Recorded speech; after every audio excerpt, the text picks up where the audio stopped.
Well, the new proposal to replace President Obama's signature piece of legislation, the Affordable Health Care Act, will begin its trek through Congress this Wednesday. President Trump hailed the plan on Twitter after it was unveiled on Monday night.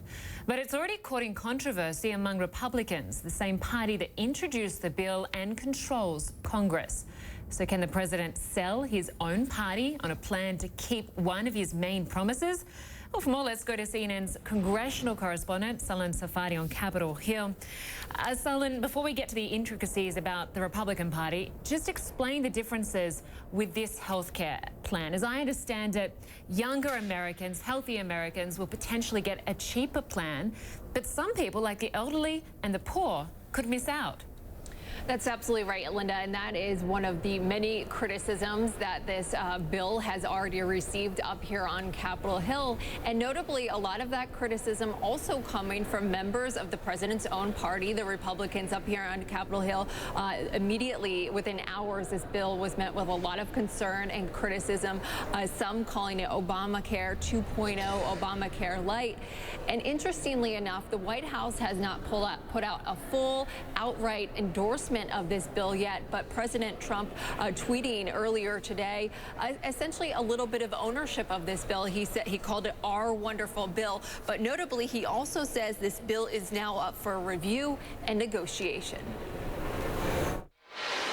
It is Obamacare gone. House Republicans unveiling their long-awaited replacement of Obamacare. When we repeal and replace Obamacare, it will amount to the biggest entitlement reform probably at least the last 20 years. Central to their bill, the American Health Care Act, the elimination of the individual and employer mandate, a tax penalty for people without insurance.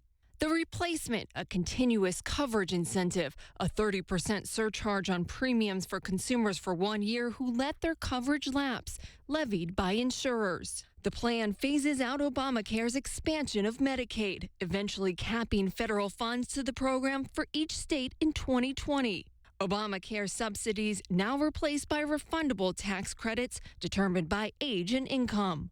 What will stay? Obamacare's protections of those with pre-existing conditions, and adult children can remain on their parents' plan until the age of 26. Some Republicans are already divided, calling the bill Obamacare 2.0.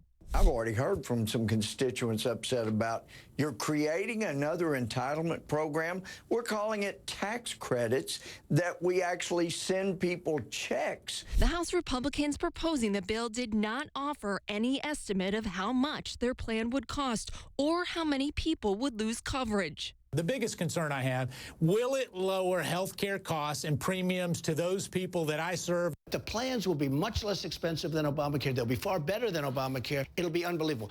The White House releasing a statement calling the bill an important step towards restoring health care choices and affordability.